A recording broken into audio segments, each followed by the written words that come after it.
இதுதாங்க நம்மளோட overall சிமுலேஷனோட circuit diagram, அதாவது triple active bridge.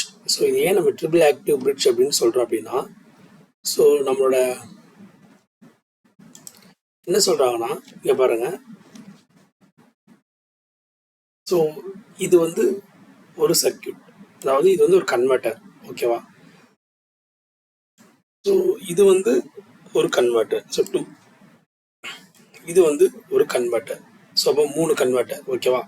So triple ஏன் இதுனா இது பிரிட்ஜ் டைப் கன்வெர்ட்டர். இது வந்து பார்த்தீங்கன்னா பிரிட்ஜ் டைப், அதாவது வந்து பாருங்கள் bridge H bridge அப்படின்வாங்கல்ல.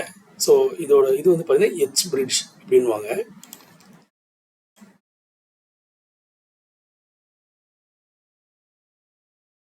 So H ஷேப்பில் இருக்கும். ஸோ எச் பிரிட்ஜ், அதாவது இது வந்து அதனால் ட்ரிபிள் 3 பிரிட்ஜ் இருக்குன்னா ட்ரிபிள் பிரிட்ஜ் கன்வெர்ட்டர்.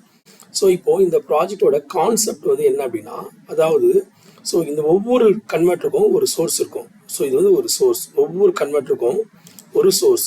ஸோ இது ஒரு சோர்ஸ், சோர்ஸ் 1. ஸோ இது வந்து சோர்ஸ் 2, ஓகேவா. இது வந்து சோர்ஸ் 3ல இது வந்து லோடு.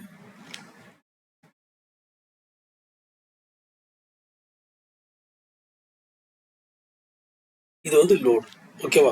ஸோ அப்போ இது வந்து லோட். ஸோ அதனால் வந்து ட்ரிபிள் ஆக்டிவ் பிரிட்ஜ் கன்வெர்ட்டர், எல்லா பிரிட்ஜுமே ஆக்டிவாக இருக்கும். இது என்ன அப்படின்னா, ஸோ இப்போ இந்த சோர்ஸ், இந்த ஃபஸ்ட்டு சோர்ஸ், இந்த சோர்ஸ் ஆனது, அதாவது ஃபஸ்ட்டு சோர்ஸ் அப்படின்னு சொல்கிறேன்.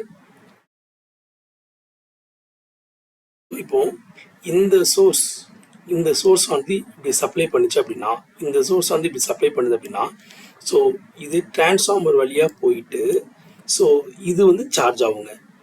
ஸோ இந்த சோர்ஸ் சப்ளை பண்ணும் பொழுது இது வந்து சார்ஜ் ஆகும், லோடுக்கு வந்து போகும்.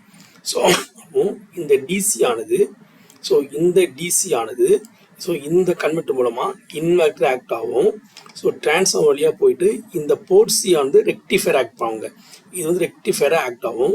ஸோ இதுவும் ரெக்டிஃபையராக ஆக்ட் ஆகும். அதாவது எந்த போர்ட் ஆனது சப்ளை பண்ணுதோ, இப்போ ஃபார் அன் எக்ஸாம்பிள் இந்த ஃபர்ஸ்ட் போர்ட் ஏ இது எடுத்துக்கோங்கள, இது சப்ளை பண்ணுதுன்னா இது இன்வெர்டர், ஓகே. இது ரெண்டுமே ரெக்டிஃபையர். அப்போ போர்ட் ஏ சப்ளை பண்ணும்போது போர்ட் பி சார்ஜிங், லோடு வந்து போர்ட் சி, லோடு வந்து ஒர்க் ஆகும் அப்படின்னு சொல்கிறாங்க. இது மூணுத்தையும் இன்டர்லிங்க் எது பண்ணுது அப்படின்னா இந்த டிரான்ஸ்ஃபார்மர் தாங்க லிங்க் பண்ணுது. ஸோ இந்த டிரான்ஸ்ஃபார்மர் பேர் வந்து மல்டி வைண்டிங் டிரான்ஸ்ஃபார்மர். ஸோ இது வந்து பிரைமரிக்கு ஒரு வைண்டிங் இருக்குது, ஓகேவா. பிரைமரியில் 2 வைண்டிங் இருக்குது. ஸோ பிரைமரியோட 2வது வைண்டிங் வந்து போர்ட் பி கூட கனெக்ட் ஆகுது. ஸோ செகண்டரியோட வைண்டிங் ஆனது போர்ட் சிக்கு வந்து கனெக்ட் ஆகுதுங்க, ஓகேவா. ஸோ இதுதான் நம்மளோட சர்க்யூட்டோட டயக்ராம், ஓகேவா, சிமுலேஷன் டயக்ராம். ஸோ இதில் நம்ம டிரான்ஸ்ஃபார்மருக்கு சீரீஸ் ரெசனன்ஸ் சர்க்யூட் நம்ம யூஸ் பண்ணியிருக்கோம், எல்சி. இந்த எல்சி நம்ம ஏன் யூஸ் பண்ணுறோம் அப்படின்னா, அதாவது டிரான்ஸ்ஃபார்மரில் நிறைய லாஸஸ் இருக்குங்க. டிரான்ஸ்ஃபார்மர் வந்து சைனில் தான் ஒர்க் ஆகும். ஆனால் இந்த டிரான்ஸ்ஃபார்மர் ஆனது நம்ம இங்கே ஸ்கொயர் வேவ் இன்வெர்ட்டர் தான் இது கொடுக்குறோம். ஸ்கொயர் வேவ் இன்வெர்ட்டர் போகும்போது இந்த டிரான்ஸ்ஃபார்மரோட கரண்ட் ஆனது சைனாக மாறிடுச்சுன்னா அதில் லாஸஸ் ஆனது கம்மியாகும், டிரான்ஸ்ஃபார்மரோட சைஸ் ஆனது கம்மியாகும். அதனால தான் நம்ம இந்த சீரீஸ் ரெசனன்ட்டோட சர்க்யூட் வந்து போட்டிருக்கோங்க நம்ம.